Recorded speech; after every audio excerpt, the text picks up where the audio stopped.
Jimenez is over 100 years old, with countless heritage homes prescribed here. So how was it to live as one of the elite, who literally printed money inside this home? Let's take a trip back in time, in this incredibly well-preserved time machine.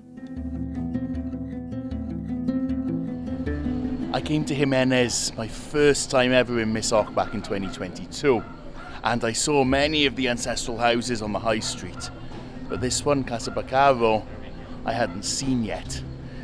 I didn't know it existed, but it holds many, many treasures inside. Good evening.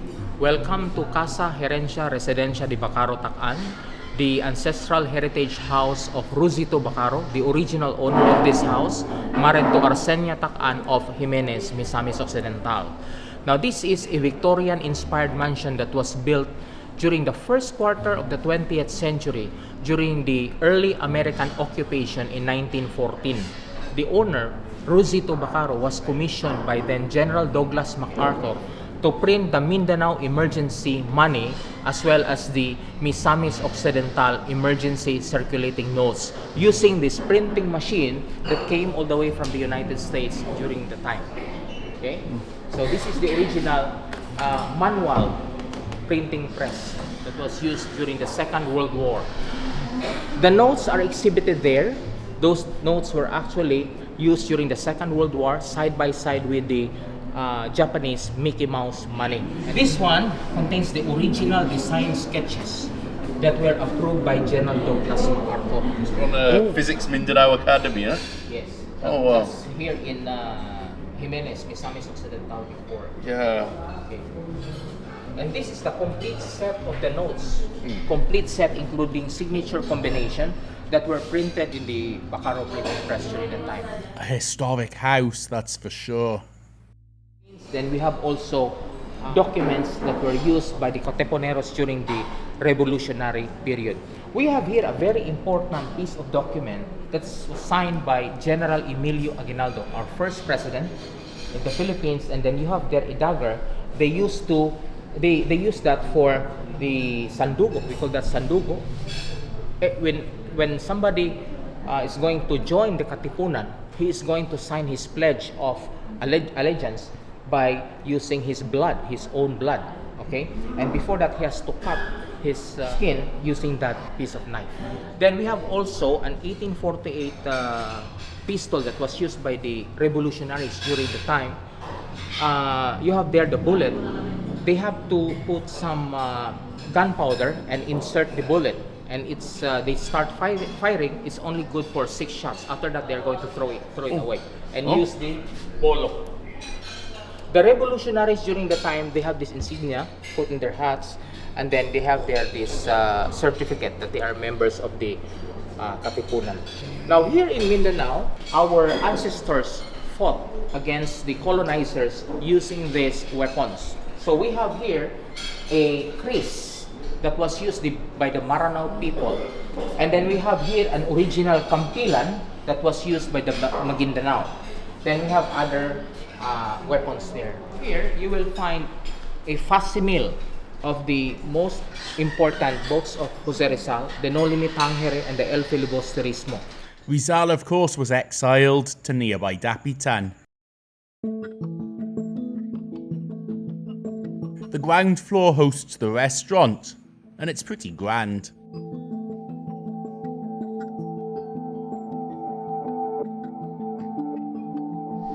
This is what we call a mesa de sola pieza. This is an original piece of furniture that dates back to the first quarter of the 19th century. And as you can see, the tabletop is made of one piece of solid wood. Wow. There is no, it's a big tree. You can imagine how big the tree was, how long the log was. It's certainly grand, but how does it compare to the main house upstairs? This is actually the back view of the house, okay, facing the garden. As you can see, we have 2 staircases. This is what we call the staircase for the muchacha or the servants during the time, okay, and this one is for the household. Okay. We're going up the one for the household. We're not servants today. The house was constructed in 1914. when they construct the staircase, they have to make sure that the number of steps is always counted. Because here in the Philippines, during the colonial period, each step represents something. We have this oro, plata, mata, oro, plata, mata.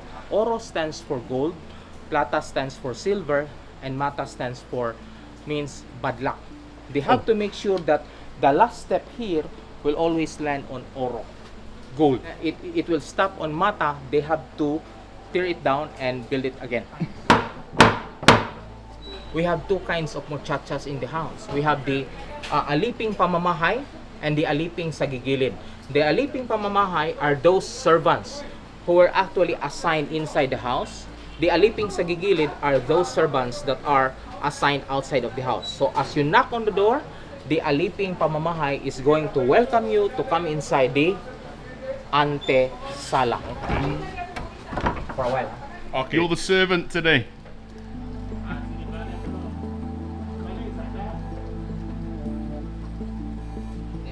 You are now welcome to come inside the antesala. Oh, wow. Ante means before. Okay, antesala. So this is the antesala.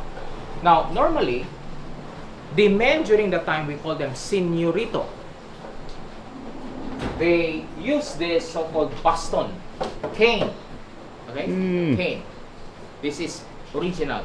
This piece of furniture that dates back to the last quarter of the 19th century is what we call bastonera in Spanish. You will be welcomed and entertained by the muchacha or the servant. So, you have to sit down here. Okay? Now, when you come to visit, you should not come empty-handed. At least you have to bring something, some kind of present. Now, normally what they bring during the time was live chicken. So, before you sit down, you put the live chicken there, and that's the purpose of that design, while waiting for the owner of the house to come in. When the owner of the house or the household will come out to entertain you, you start talking. This is where the household will sit down. This is reserved for him. This is what we call butaca in Spanish. Now, if you are being entertained only after this portion of the house, the antesala, you are less important to the family. Why? Because during the time, who were those important visitors? We have the mayores, concejales, the gobernadorcillo, the obispo. Okay? Then we have the parish priest. If you are an ordinary person, you are not important to the family. You will only be entertained here. However, if you are an important person, you will be invited to come inside the Sala Mayor. I would like to welcome you to the Sala Mayor because you are a very important guest. Wow. This is incredible. This part of the house here, this is what we call the dance floor during the time. The dancing was actually good only for 4 or 5 couples, usually 8 to 10 persons. Okay? If they have bigger parties or bigger occasions during the time, they normally put them in the 3rd floor because the 3rd floor was a grand ballroom. Okay, so in terms of music, the most that they have as musical instrument, they have this piano that dates back to 1920s that came all the way from Germany. It was imported during the time. So when you have a piano that came all the way from Europe, you must be rich already during the time. Then they have this harp, if somebody knows how to play the harp, the strings. But the most important piece of instrument was the gramophone that dates back to 1890. So for every disc, there are only 2 songs. Okay? So the most that they have in terms of the number of discs, they have only 2 or 3. And that's what they play. Getting a new song would be a big thing.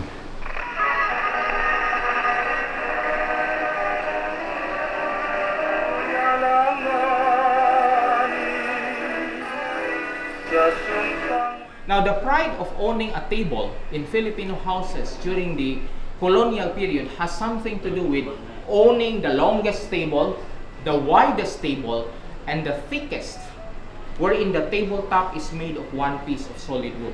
So you can imagine how big the tree was during the time.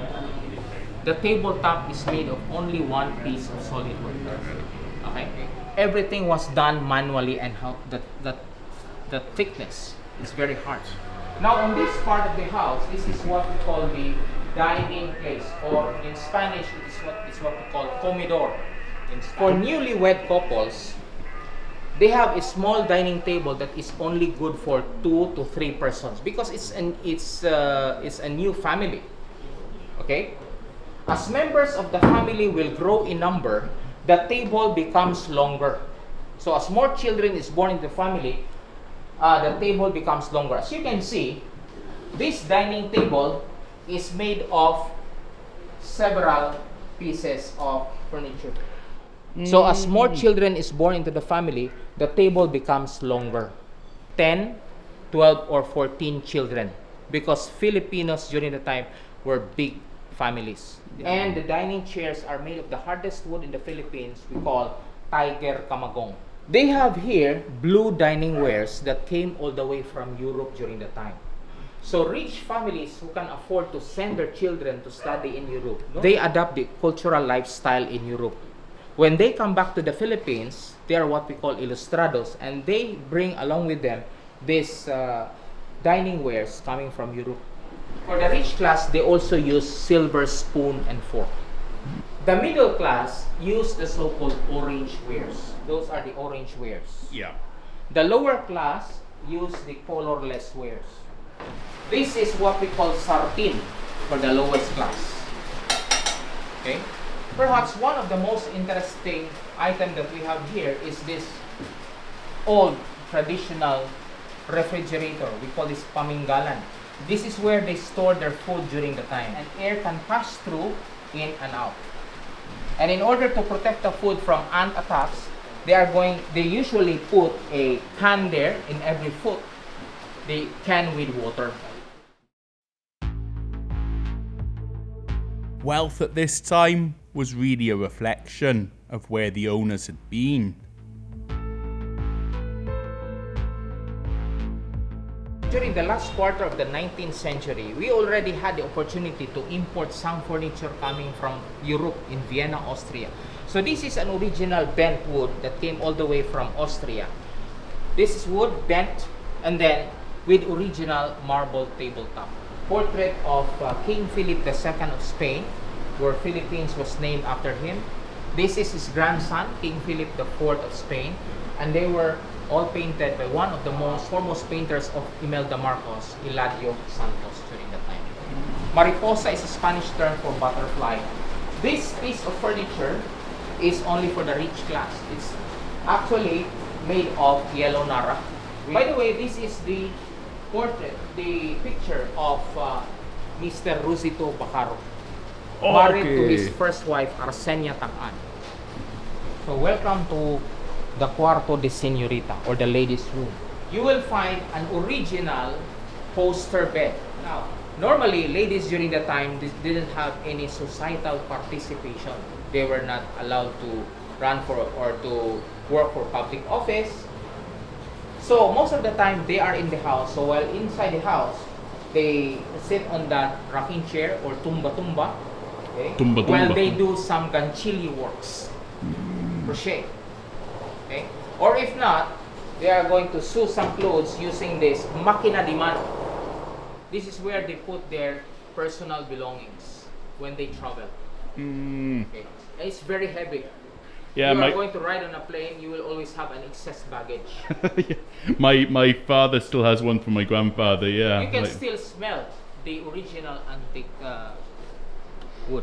Oh yeah, yeah. My grandfather's luggage smelled just like this. Yeah. Especially for the rich classes, that they have their own prayer room or oratorio. When the bell of the church will ring, they all gather to the oratorio. Then after that, they will proceed to take their dinner. Then after that, the men and the women will separate. The men, the ilustrados, will sit down here for a cup of coffee, tea, or if not wine, where they discuss politics, the latest news, current events, as well as business. While the women will gather themselves to the other room to talk about marites. If you know marites. Yeah. I would like to welcome you to the cuarto principal, or the master's bedroom. Now, originally, when the house was built in 1914, there was no comfort room or bathroom. It took them more than 60 years to put or to construct a bathroom here, because during the time, there were no water districts. Water was very hard to source during the time. Since they have money, they can buy. You have to open this and put a container down there we call orinola. Oh, okay. And then this is where they are going to put. And then the servant is going to throw the waste outside. Okay. The only way by which we can appreciate what we have today is to learn, to know how our ancestors lived during the time. So you can imagine that during the time there was no electricity, there was no comfort to get water any time of the day, there was no air conditioning, there was no Wi-Fi, there was no TV. The most in terms of entertainment they have was the musical instrument. And then, as you can see, even if the house is not air conditioned, there is no electric fan because there was no electricity, it doesn't really feel warm because of the high ceiling, and they have these large windows. This can be opened. That's what we call ventanilla. Now every Sunday, when they go to church, or if they are invited to special occasions like birthdays, whatever, the señora will always beautify herself in this tocado dresser. Okay? While the señorito will be there in that tres lunas tocado. The señora is going to use this one, okay, this paguapa, made of silver. Paguapa. Paguapa. Oh, Used wow. by the señoras and señoritas during that time. This is a handbag that is made of pure silver. Even the brush is silver. Wow. And even this one, the handle is made of silver. For a mirror. Wow. Yes. So many things here were opulent, but practical. So this came from China. This was not actually made for the purpose of a decoration, but rather this was used as a container to store reserved food, reserved meat, reserved fruits from China, brought to the Philippines in exchange for gold or silver, barter during the time. So from China, they are going to put the preserved items inside. They cover it with leaves, and then here they are going to tie with ropes. Rich or poor, the Spanish brought Catholicism to be at the center of everybody's lives. Game Ball just called that Small Ben. Small Ben. This is a very thick forest. So they cut down the trees to give way to the new pueblo. So the trees were being cut down and soaked back to the coastal seas. They used the trees for the pillars of the church. That is actually the painting of Don Julio Sanz Posada way back in 1894. So it depicts the life, the three phases in the life of Saint Augustine. The priests who used to build this church are the Augustinian Recollects. But something I didn't see 3 years ago is upstairs, and only one of two in the Philippines, an original Roque Hermanos piano from Zaragoza.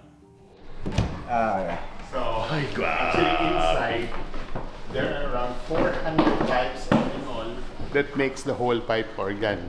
So we don't have to touch the metal of the pipe organ because our body temperature is enough to change the quality of the tones. The tuning.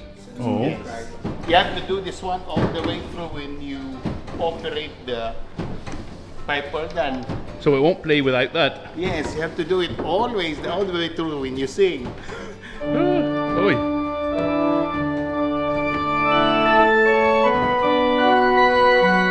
So that's the gauge of the air. Padab, meaning to say it's full, medium, and then it reached the nada, it will stop. No. So we have, when this was restored way back in 2009 to 2011, we put already the air compressor from Germany. I was gonna say this is okay, now the air pressure's going back down again. Original orange rope.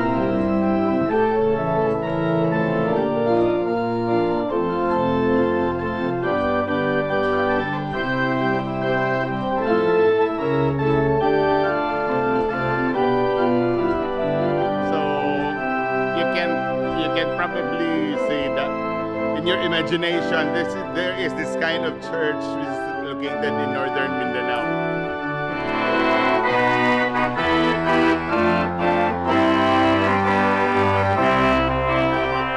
The original bells are still here, though not in quite so good a condition. So this one here doesn't function, however, if I can, fit through my belly just about fits past the bells, 2 of these do. That goes up there to the forbidden place. Let's confuse people. Oh wow.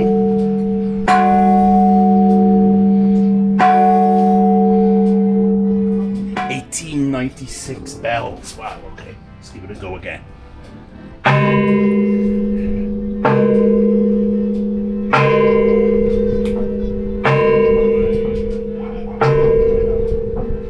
Different tones. Wow, that's cool. Now I've got to try to get out again, haven't I? Oh. Oh. My belly's stuck. It's a good thing I lost some weight. Oh, I knew breakfast earlier was a bad idea. Oh, that's very, very cool. A lot of heritage that's still in place today here in Mindanao. Bellboy.